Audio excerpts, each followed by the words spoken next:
Buyurur ki, iki nəfərin arasında ixtilaf olsa sizdən, möminlərdən, soyuqluq olsa aralarını düzəldin.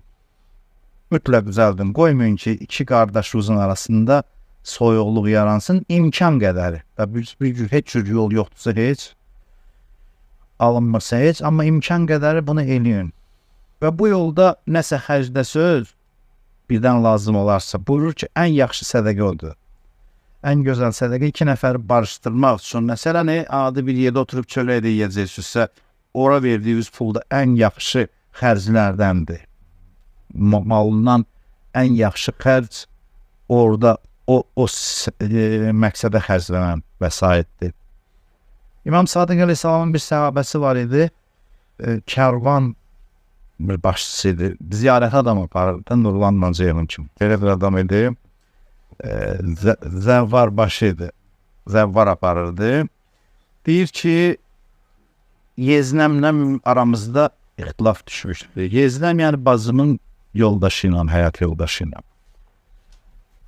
Aramızda ixtilaf düşmüşdü pul üstündə. İş belə gəldi ki, küçənin ortasında biz mübahisə elədik bir-birimizdən. Pul, o məndən tələb edir, mən ondan sözləşdik küçənin ortasında, mal üstündə. Mübahisədir, gücləndi, böyüdü. Müfəzzəl gəldi İmam Sadiq Əleyhisselamın sahabəsi, Müfəzzəl İbn Ömər, belə bir sahabəsi var.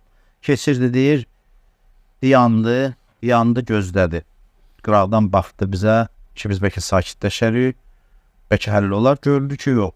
Mübahisə qızışır, yaxına gəldi, dedi ki, gəlin gedək. Asla dedi, gəlin, mənim dalımıza gedək. Getdi, deyir, evinə apardı bizi, ikimizi də. Dava 400 dirhəm üstündədir. Çıxartdı, deyir, 400 dirhəmi verdi. Dedi ki, razılaşmışsa, kim kimə boyursa, mən verəcəm bunu götürsün. Amma söz verin ki, daha abrımızı aparmayacaqsınız. İki şiənin küçənin ortasında bir-birindən mübahisə eləməsi pul üstündə İmam Sadiqin məktəbinə ayıbdır. Bir də belə şey eləməyəsiniz. Ondan sonra mənə dedi ki, bizə dedi ki, bu pul mənim pulum deyil. Bunu İmam Cəfər Sadiq Əleyhisselam mənə verib. Öz malından bir qədər vəsait ayırıb ki, harada möminlərin arasında pul üstündə görsən mübahisə düşüb, mənim pulumdan ver, tək olmasın belə şey, ayıb işdir bu.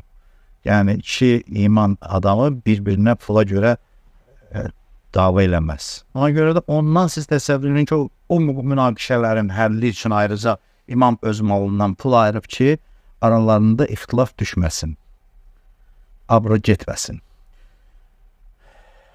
Burada barışdırmağın rolu çox böyükdür. Bəziləri var, əksinə benzin tökür odun üstünə. Bu adamlar ki, gedir, daha da qızışdırır, görəndə soyuqlu olar, gedir oradan bir söz danışır, buradan onun dediği sözü danışır, aranı qızışdırır. Bu adamlar özləri üçün cəhənnəm odu alovlandırırlar. O adamlar ki, söz gəzdirir, münaqişəni qızışdırır. Bəzən bilərəkdən, bəzən bilməyərəkdən. Adam var, ağlı yoxdur, elə eşitdiyi söz danışır. Yəni, o da bir cür ağılsız adamdır. Gəl insan fikirləşsin ki, bu sözü desə, ixtilaf daha da dərinləşə bilər, onu... Deyəsən var burada belə. Bir kimdir o dinə? Dinə görə kimdir o elə? Bunu buyurur ki, bu ikinci xüsusiyyət. Birinci xüsusiyyət təqvadır, ikincisi aranı düzəltmək.